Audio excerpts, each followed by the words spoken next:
Imagine the silence that followed the sound. Not the sound of battle, but the whisper of a blade. That night, the woman who loved him, or said she did, held the weight of silver in one hand and a lock of severed hair in the other. She had fulfilled her contract. She had secured her own safety. She had traded a man's wholeness for the comfort of material reward. The world calls her Delilah, the traitor. Scripture condemns her, but Carl Jung's psychology forces us to ask, what did she lose that night that was far more than gold? The emptiness didn't begin when she received her payment. The emptiness began the moment she chose. Delilah's act is not a biblical footnote. It is the mirror of your own ego, of ours, of mine. This is the story of the broken oath, the tale of a woman who traded eros, connection, feeling, for logos, calculation, safety. Delilah is not merely a historical figure. She is an archetype. She is the face of the shadow within us all, the part willing to sacrifice the soul's truth, the intuition, for an external reward, money, status, belonging. Through the lens of Carl Jung, we dive into the psychology of betrayal. We explore how the collective shadow used Delilah to silence instinctive power, and how that same mechanism of repression is stealing your wholeness today. Delilah's journey is your permission. Permission to look closely at your own shadow, to witness the side of your ego that betrays your deepest truth out of fear of the void. The path toward the self and toward wholeness is not built on purity. It demands that we accept our capacity to betray and the pain that comes with that knowing. If you feel the weight of the mask you wear to appear acceptable or successful, if you seek the courage to reclaim your own voice, your inner truth, then don't walk this journey alone. Subscribe now to Shadow Work Stories. Activate the bell so YouTube understands the depth of this work and continues guiding you through your own individuation journey. Leave your like, and let us uncover the price of the broken oath. But what society longed to kill in Samson was Delilah killing it in herself. Imagine trying to understand Delilah's act of selling Samson's strength as a simple crime of passion or a financial betrayal. You can't, because at its core, it wasn't personal. It was a psychological projection, collective, ancestral, civilizational. For Carl Jung, the shadow is not only the basement of our private psyche, it is a vast reservoir of all the instincts, impulses, and powers that a society or an entire era refuses to acknowledge in itself. What happened in Gaza was the calculated eruption of the Philistines' collective shadow. Their world was ruled by a rigid logos, a mind obsessed with order, hierarchy, predictability, and control. A civilization built on structure, calculation, and material ambition. And what the logos fears most is eros, intuition, deep feeling, unregulated connection, and above all, the untamed force of instinct. Samson, with his raw power, his emotional eruptions, and his direct link to a non-hierarchical source, the Nazirite vow, embodied everything this logos could not tolerate.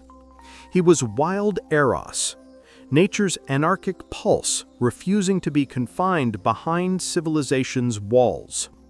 He stood as living proof that true power might come from instinct, not from law, system, or order. For a society dominated by logos, there is only one way to confront a force of eros this threatening: projection. The fear of their own inner chaos, the shame of their instinctive weakness, the secret attraction to the wild, all of it is dumped onto Samson. He becomes the danger, the barbarian, the agent of chaos. And this is where Delilah appears, not as Delilah the woman, but as the collective persona, the mask a society wears to carry out its most shadowed desires. She's hired to do the work no one else can do. The Philistines could not defeat Samson by force without admitting the superiority of eros. They needed a subtler logic, a cold and calculated seduction, a feminine doorway close enough to silence instinct from the inside. By accepting the silver, Delilah becomes the agent of the repressive logos, using her own eros, her intimacy, her seduction, as a weapon to destroy the eros of another. Her betrayal was not personal malice, but the cold machinery of a collective psychological survival strategy. And yet the deepest tragedy of this collective shadow embodied in Delilah is the betrayal of her own feminine principle, her anima. The anima is intuition, connection, feeling, the capacity to nurture life from within. But by aligning herself with the Philistine logos, controlling, hyper-rational, obsessed with certainty, and by accepting the gold, Delilah turns against her own essence. She trades the warmth of connection, eros, for the chill of calculation, logos. Her anima bows to the system, choosing the comfort of material security over the risk of true intimacy. By disarming Samson's instinctive power, Delilah symbolically disarms her own. She severs her inner thread to intuition, to the sacred, to the possibility of belonging to something greater than money or status. The gold confirms what the collective shadow worships: material security. The payment is not merely wealth, it is the archetype of illusory safety. It whispers that happiness comes from accumulation, not from the emergence of the self. In selling Samson, Delilah sells herself. She becomes a product of a system that fears instinct, and the gold in her hands is the receipt proving she traded herself for fear. The persona she gains, the mask of cleverness, success, control, may protect her from the world's dangers, but inside, the soul's void has already begun to form. The true emptiness is never the absence of money, but the absence of authentic eros. What the Philistine society feared in Samson was the very thing that terrified Delilah's fragmented psyche: the vulnerability eros demands.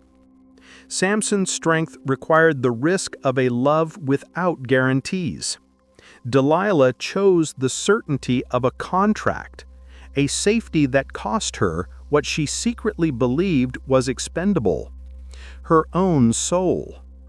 The gold was only the catalyst.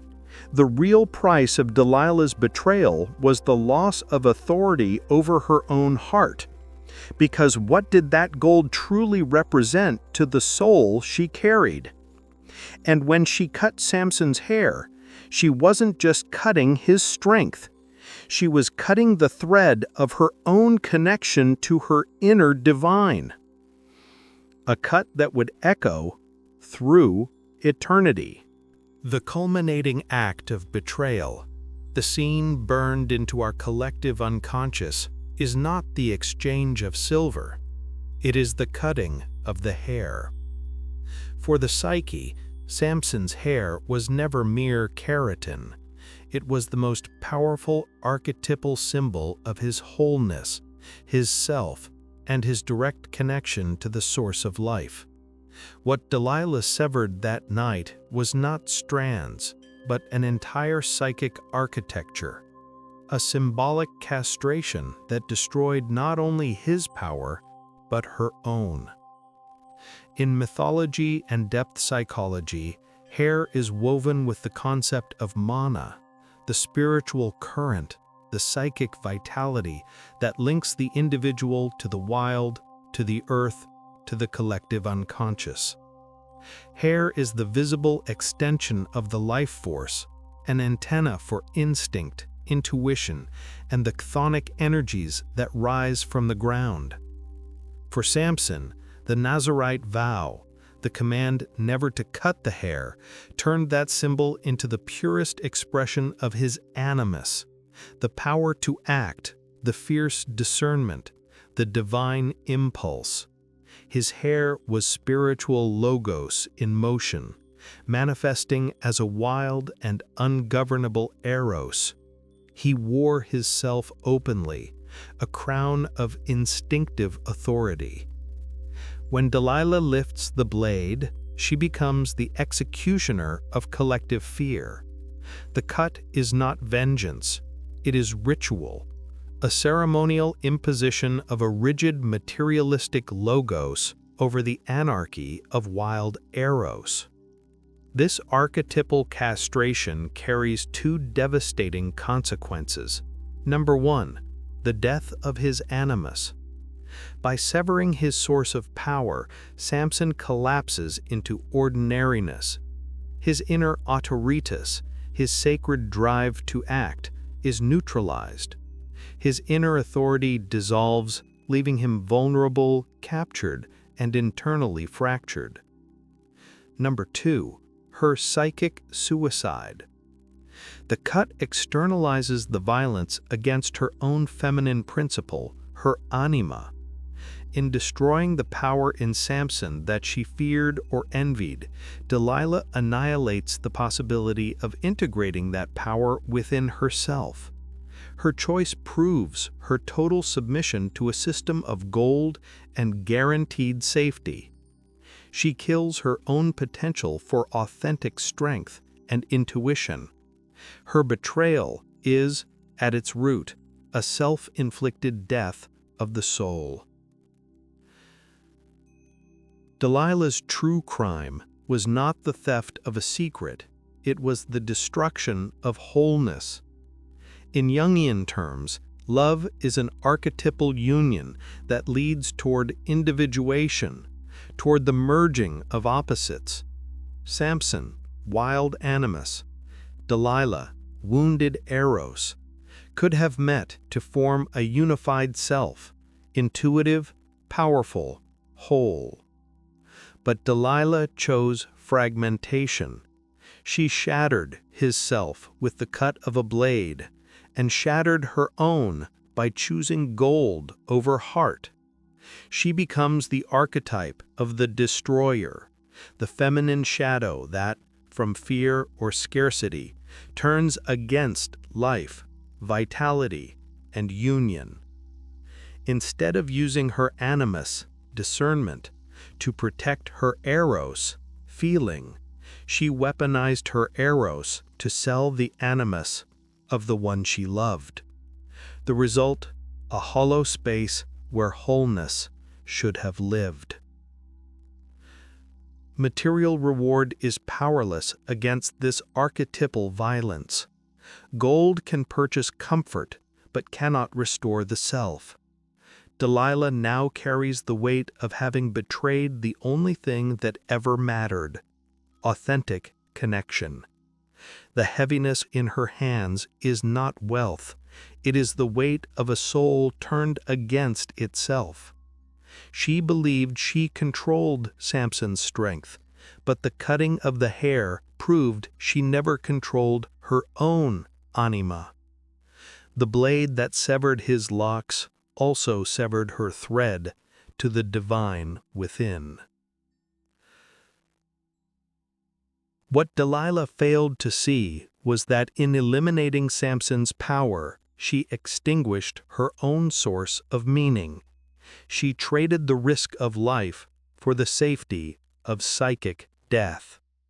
In that moment, the oath of betrayal was sealed, and she stepped into the highest price of all, the void. She believed she had gained treasure, but when dawn arrived, Delilah awoke not with gold, but with emptiness, and that emptiness was the first whisper of her dark night of the soul, a punishment no amount of silver could soothe. What is the final cost of selling the self? The answer lives in the silence that followed the snipping of the blade. What, after all, is the gold in Delilah's hand but a tool of exchange? In Jungian psychology, objects and substances are never just physical matter. They swell with archetypal meaning. And gold in this story rises far beyond currency. It becomes the archetype of illusory safety, the ego's final and most subtle strategy for shielding itself from the true force it cannot bear: vulnerability. Delilah was not simply selling Samson's secret for money. She was trading the uncertainty of Eros for the false certainty of material logos. Deep within her psyche, there may have lived a soul void long before Samson, a hunger born from trauma, fragmentation, or the quiet collapse of her own self. For a wounded ego, intimacy, true intimacy, is terrifying. It demands risk, surrender, and the possibility of being left. Real love offers no guarantees, only faith. Gold, by contrast, offers a measurable certainty. It is the embodiment of control.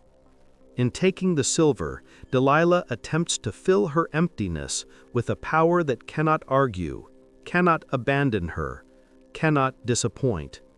She seeks an external source of value to compensate for the absence of inner worth. Thus, gold becomes a false antidote to existential anxiety. Her act of betrayal is the climax of a war inside her, where logos, cold logic, survival, calculation, crowns itself tyrant over eros, feeling, connection, intuition. The logos within her whispers, "Love is volatile. Gold is constant. Material safety matters more than emotional risk. The system values me more as an agent than as a lover." This choice fractures the psyche. Logos becomes an instrument of destruction instead of discernment. Delilah's intelligence, her broken animus, is sold into the service of repression, aligning itself with the very power structure that hired her. Her betrayal is not a mistake, but a coldly pragmatic decision to value matter over the soul. The archetype of betrayal is often born from envy of another's self. Samson, with his innate power and unmediated connection to the divine, carried a wholeness Delilah did not possess or did not dare to seek. Unable to develop her own self, her ego chooses to destroy it in the other. Gold becomes the justification for this archetypal violence. The oath to Samson is shattered. More importantly, the oath to her own self is broken. The material reward is the price Delilah pays to stay fragmented, to avoid facing her shadow.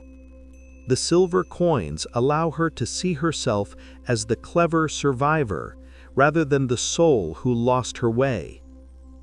By accepting the gold, Delilah builds a wall between herself and humanity. She retreats into the cold logic of calculation, becoming a pilgrim in search of value that can never be found outside. The reward proves she has chosen to become an object of exchange for the system, instead of a subject of worth to herself. Gold becomes the emblem of her self-imposed exile. from this moment on, she is rich in possessions, but irreversibly poor in spirit. Delilah chose the material over the metaphysical. She traded the living, untamed energy of Samson for the dead and inert energy of gold. And the outcome of the psychic equation is always the same. Life drains away. The breaking of the oath condemned her to a fate where material success became nothing more than a facade for the void of certainty closing in around her. Delilah gained the money, but lost the only thing that mattered, her soul. And when the shine of gold failed to warm the cold in her chest, what did she feel? The void of certainty approaching, a punishment far more subtle, far more devastating than any prison cell. It began in the silence that followed the cutting of the wholeness. Delilah's triumph lasted only a moment. The instant the silver touched her hand and Samson was taken, her victory ended and her punishment began.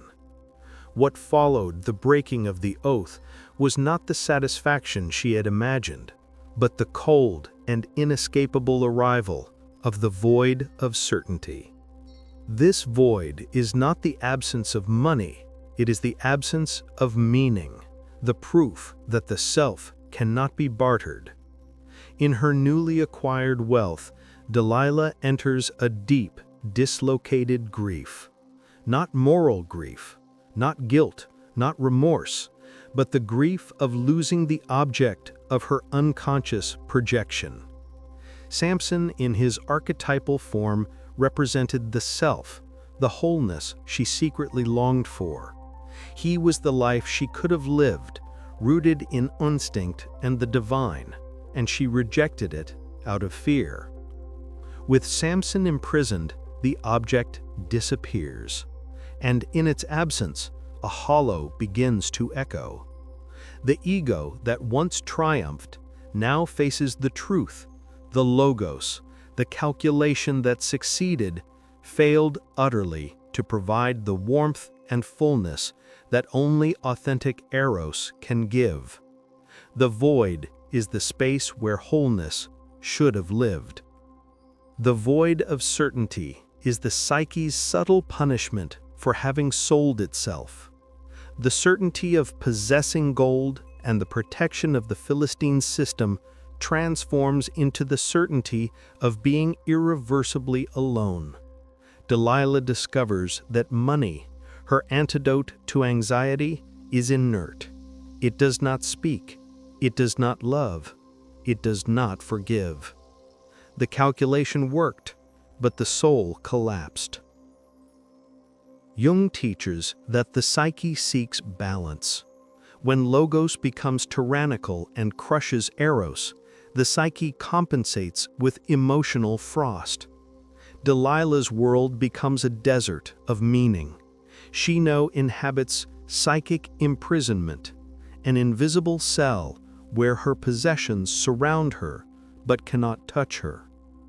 To survive this existential pain, her ego must dissociate from both guilt and the awareness of emptiness. She clings to her persona, the clever, successful woman, outwardly rich, inwardly falling apart. This dissociation is her last desperate attempt to avoid integrating her shadow, the hunger, the envy, the venality that fueled her betrayal. Maintaining the facade requires immense psychic energy, and every drop stolen from the self deepens the void. She becomes an automaton, living under the tyranny of the logos she herself enthroned. The void confronts her with the truth of her profound absence of self. The dark night of the soul is not always about losing God. Sometimes it is about losing the connection to one's inner divinity.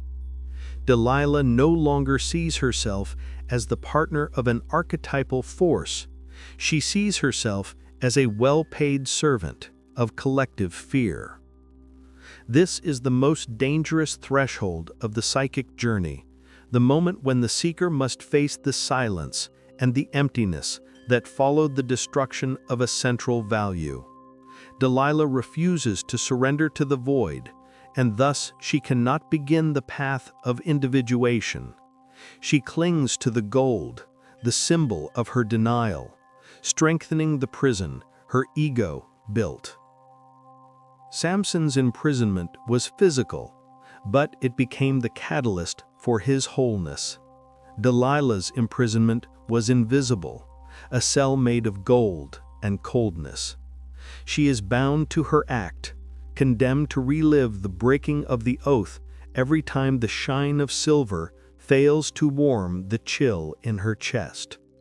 Wholeness is a treasure that cannot be bought, only earned through the courage of vulnerability. Delilah had sight, but Samson had gnosis. His blindness led him toward wholeness, while her vision condemned her to the superficiality of her own deed. But how can the darkness of a prison offer more illumination than a palace? The next chapter reveals the great archetypal inversion. Delilah's betrayal unleashed one of the great archetypal ironies. The world saw Samson blind, chained, humiliated as the defeated one, and it saw Delilah, wealthy, free, triumphant, as the victor. But depth psychology tells another story. The prison became the source of vision for Samson, and Delilah's palace became the cell of her psychic blindness. This is the moment of archetypal inversion, when the physical bows before the metaphysical. When Samson loses his outer sight, he is forced to abandon reliance on the external world. Jung would say that blindness becomes the command for internalization of the self. While he could still see, his power, his animus, was projected outward onto his hair. Darkness forces him to reclaim that projection. In the solitude of his chains, Samson is not merely grieving, he is engaging in the labor of the collective unconscious. Turning the millstone, grinding the grain, he performs the archetypal work of crushing the ego's matter to extract the bread of the self. Pain and humiliation become the fuel of gnosis, the direct, instinctive knowing of the soul. His logos, once external, forceful, wild, becomes spiritual logos, a wisdom no longer dependent on physical might. He realizes that true strength is sustained by the inner divine, not by the extensions of his body. He moves toward individuation through shadow and suffering. The blind man sees wholeness for the first time. Meanwhile, Delilah is free, wealthy, and imprisoned in egoic darkness.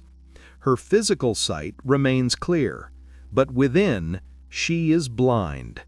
Blind to her shadow. She cannot see the envy, hunger, and insecurity that drove her betrayal. She is fused with her persona, the clever woman who outwitted the mighty, which prevents her from integrating the very shadow that owns her. Blind to Eros, she cannot feel the depth of the void the gold has carved into her. Her superficial, calculating logos blocks access to her anima, to feeling, intuition, warmth, condemning her to coldness and isolation. Blind to wholeness, she cannot see the archetypal reversal. She cannot perceive that Samson's prison is his liberation. Her mind is fixed on material gain, unable to recognize the treasure she forfeited. Her palace becomes a prison of tyrannical logos, where reason exists only to justify fragmentation. Her external freedom is her internal captivity, a cage of denial. The story shows that the path to healing, to individuation, is not the absence of suffering, it is the acceptance of shadow and the surrender to the inner void. Samson accepted his darkness, and the darkness healed him. He withdrew projection and found the self within. Delilah refused her void, and her ego convinced her that silver was enough. This refusal keeps her perpetually fragmented, blinded to the truth of her soul. The betrayal failed as an archetypal weapon. Instead of destroying the source of power, it forced that power to change address, from the outer world to the inner. And this revelation was given to the blind man, not to the woman with sight. Samson, blind, now sees the light of the self, a radiance Delilah, with all her vision, could never perceive. All he needed was darkness to stop projecting. All she needed was the void to finally surrender. But her tyrannical logos drowned out the voice of her soul. And to justify that silence, the ego had to craft its final and most insidious illusion. Denial is the last refuge of the ego. For Delilah, the only path forward was to convince herself and the world that the betrayal was intelligence, not hunger, a strategy, not fear, a victory, not a wound. After the ego's triumph and the arrival of the void, Delilah's psyche enters a state of emergency. The pain of losing wholeness, the self, is so excruciating that the ego unleashes its final, most powerful defense: inner judgment, the ceaseless machinery of self-justification designed to shield her from facing her own shadow. For Delilah, the betrayal cannot be a moral failure. It must be reclassified as intelligence, as necessity, as inevitability. At this stage, the ego becomes an attorney, one willing to distort reality itself to defend the act at any cost. The task is no longer to convince the world, the gold already achieved that, but to convince herself. Her logos, once used to calculate treachery, now becomes the instrument that legitimizes it. Her mind constructs elegant narratives to avoid the single unbearable truth. The act was born of hunger and fear, not superiority or clarity. Delilah's justifications. 1. Projection of blame. She shifts responsibility onto Samson. He was wild, reckless, dangerous. I merely restored order. Through this projection, she purifies herself, but at the cost of exiling her shadow and condemning herself to a distorted, fragmented reality. 2. Necessary pragmatism. She renames the betrayal as discernment, logic, the only viable choice. Logos becomes a cold tyrant, silencing every whisper of eros, every flicker of remorse, tenderness, or empathy. 3. Identification with the persona. She clings to the persona of the clever, successful woman. The silver in her hands is the validation of this facade. The ego fuses with the mask, unable to tolerate any flaw, any crack, any insight that might disturb its manufactured perfection. And here lies the tragedy. Delilah's inner judgment prevents her from beginning the process of individuation. For Jung, the integration of the shadow is the essential first step toward wholeness. It demands courage. the courage to look squarely at one's veniality, envy, neediness, and fear and claim them as one's own. Delilah refuses. By justifying the betrayal, she keeps the shadow underground, and the cost of repression is immense. Emotional isolation. Unable to accept her own fallibility, she becomes incapable of empathy with herself or anyone else. Deepening of the void. Psychic energy that could heal is squandered maintaining the lie of self-justification, feeding the soul void. Tyranny of the ego. The ego becomes the absolute ruler, blocking any emergence of the self. Gold and inner judgment become the pillars of her invisible prison. She is condemned to relive the betrayal internally, looping endlessly, trying to convince herself she did the right thing. Her inner judgment is the ultimate example of the danger of logos divorced from eros. Reason without heart becomes a weapon, precise, cold, and destructive. She has the intelligence to calculate, but not the wisdom to feel. This fracture turns her into something barren, a figure of brilliance without warmth. Logos without eros leads to isolation. Truth without compassion for one's own shadow leads to psychic stagnation. Delilah becomes a master of self-delusion. She proved to the world she was right, but lost her only chance to heal.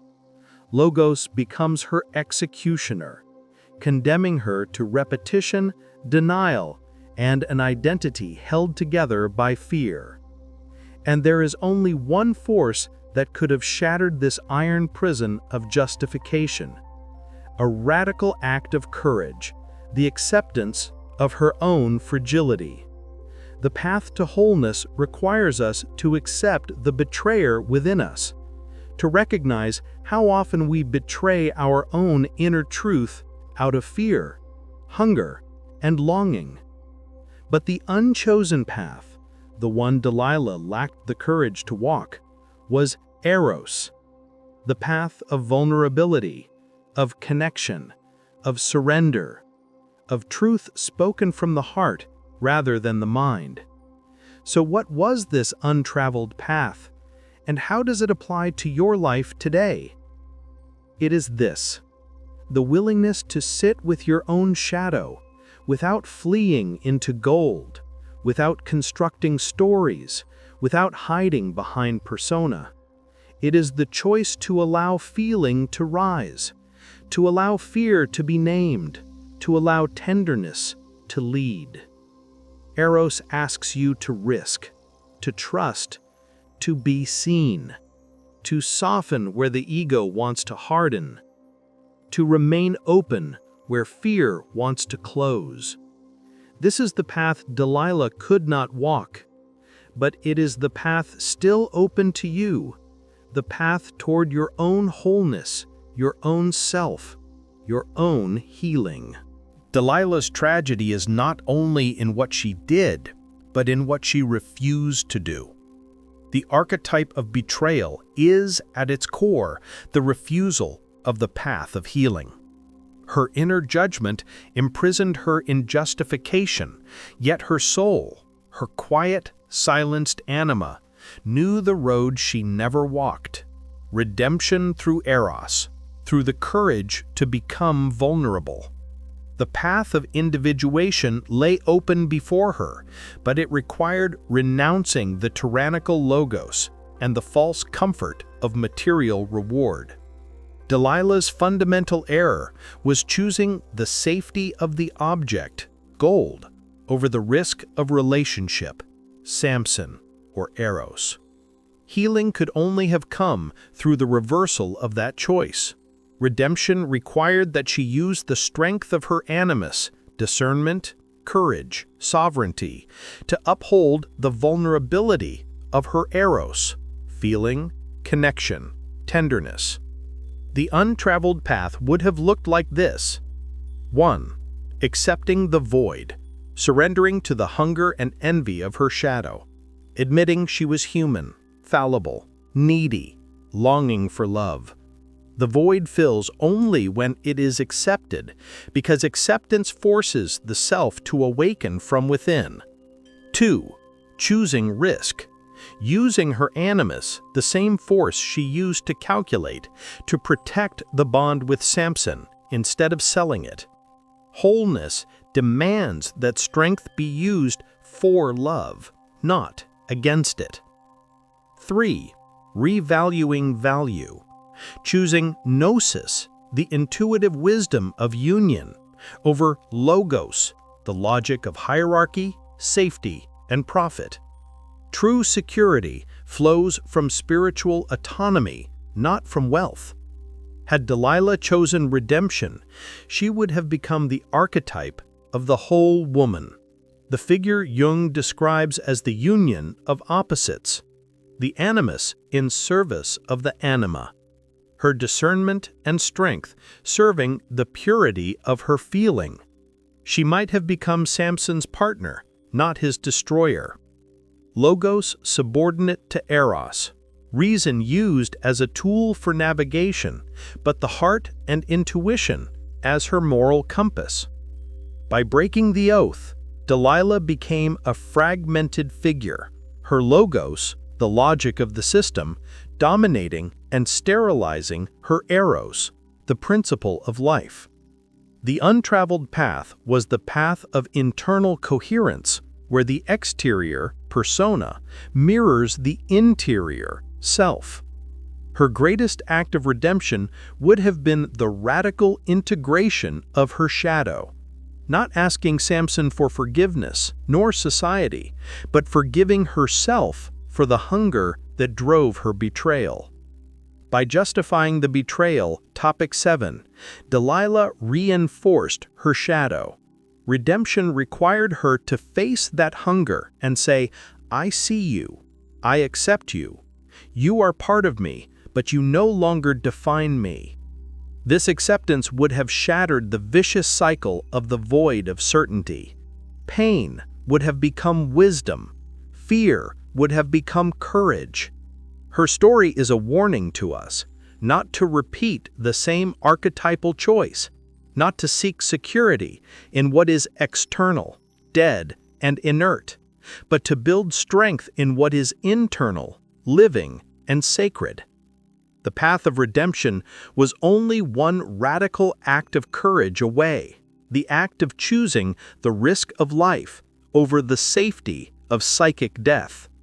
But Delilah, trapped in the machinery of logos and seduced by reward, could not take that step. And this choice transformed her into an archetypal legacy, a map for modern humanity to recognize its own betrayal of the self. Delilah handed us the key to our own shadow and its healing. Wholeness is your destiny, but the key must be used. So ask yourself gently, what material reward are you still choosing instead of your own soul? And what does Delilah's story whisper about the ultimate price of that choice in our modern world? The archetype of Delilah's betrayal is not a dusty relic of ancient myth. It is a living mirror, sharp, dangerous, and precise, reflecting the collective modern shadow and our ongoing process of de-individuation.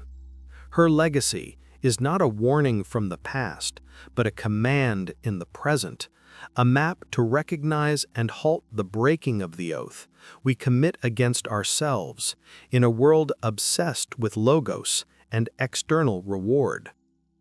In modern society, Delilah's story doesn't unfold through silver and hair, but through metrics, productivity, and status. The logos of efficiency and professional success demands the same exchange she once made, the sacrifice of eros, feeling, intuition, meaning, for material reward, salary, promotion, approval, prestige. Where the breaking of the oath repeats today. Selling the anima, intuition. How often do we silence our anima, our deep intuitive knowing, just to conform to the rigid rules of corporations, families, institutions? Samson's haircut repeats itself whenever we label our inner truth as irrational, too emotional, or impractical. Trading time for game. The modern self is fragmented when we sell time, life force, creativity, vitality in exchange for a security that inevitably reveals its emptiness. Individuation is postponed by the tyrannical logos whispering, "Accumulate the gold first, then you may live." The collective shadow of productivity. Our culture projects its fear of uselessness or idleness onto anyone who seeks eros, rest, art, slowness, reflection. We are hired by the collective shadow to shame, punish, or avoid those who choose being over doing, just as Delilah was hired to neutralize Samson. The emptiness Delilah felt is the existential void of contemporary civilization, external success with internal ruin. Her legacy gives us the key to integrating the shadow of lack that drives us to sell the self. Her story teaches us that betrayal is rarely pure malice. It is the outward expression of an inward starvation of self. Her hunger convinced her that gold was the only source of value. Healing, therefore, demands we confront our own hunger, accepting the needy, aching part of the shadow without judgment, so it stops pushing us towards external validation. The sovereignty of eros, returning authority to eros, connection, meaning, intuition, so logos, reason, becomes a servant, not a master. Delilah's story does not end in condemnation. It ends in a directive. Choose wholeness. True strength arises from the union of opposites. Logos informed by eros, animus in service of anima. Security supporting vulnerability, not replacing it. By forcing us to face the cost of denial, Delilah frees us. She reveals that the only unbreakable authority is the one that cannot be bought, the integrated self. The broken oath can only be repaired through radical self-acceptance and the courage to claim your own inner worth. This is Delilah's final legacy, that the greatest strength of a human life is not the ability to gather gold, but the courage to remain whole in a world that demands your fragmentation. She offers the key to our own shadow and its healing. Wholeness is your destination, but the key must be turned.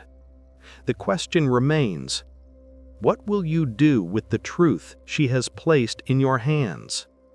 The next, final step is an act of sovereignty. The moment you choose your own path of individuation now. The journey of the broken oath reaches its end, but the work of the self never stops. Delilah, in her archetypal tragedy, left us the clearest map of all, a guide to the road we must never walk. Her story stands as proof, by contrast, that the price of denial is always the soul void, and that material safety can never replace the wholeness that lives within us. Delilah is the face of the choice we make every single day, eros or tyrannical logos. She taught us that the deepest betrayal is never against the other, it is against the truth of our own soul. Samson's haircut repeats itself whenever we silence our anima, our intuition, our feeling, to appease the system, the family, or the superficial logos of productivity. Her final legacy is the key to your own shadow. Her ego used gold and self-justification to shield her. Your ego uses distraction, status, or denial to avoid facing your own hunger. There is only one escape, the command of the self. Accept the hunger. Your hunger is the signal that you've been seeking value outside yourself. Integrate the shadow. Do not self-justify. Accept the flaw, the envy, the fear. They are the raw material of wisdom. Restore eros. Return authority to your feeling and your intuition. Let the heart guide reason, not the other way around. The wholeness, the self, that Samson found in the darkness of the prison is our own destination. It is the state of being whole, where animus, strength and discernment, serves anima, connection and feeling. Delilah showed us the hell of fragmentation. Now the choice for the paradise of individuation belongs entirely to you. The broken oath can only be remade by you. Redemption is not an external event, nor someone else's forgiveness, but a sovereign act of spiritual autonomy, the courage to claim yourself as your own authority, and to recognize that your life is not negotiable for any material reward. Delilah's emptiness is the mirror that reflects your own life. And what will you do with that reflection? If Delilah's journey forced you to confront the material reward you keep choosing over your own soul, if you feel the call to reclaim your voice and your inner wholeness, then your soul work, your shadow work, must begin now. Subscribe to Shadow Work Stories. Activate the bell so you don't miss the next archetypal journey. This channel is not about stories. It is about transforming pain into wisdom and turning what was silenced into voice. Leave your like if you believe in the power of wholeness, and click the video now appearing on your screen to continue diving into the journey of the self and begin reclaiming your own value. Remember, your self is waiting. Wholeness is your destiny.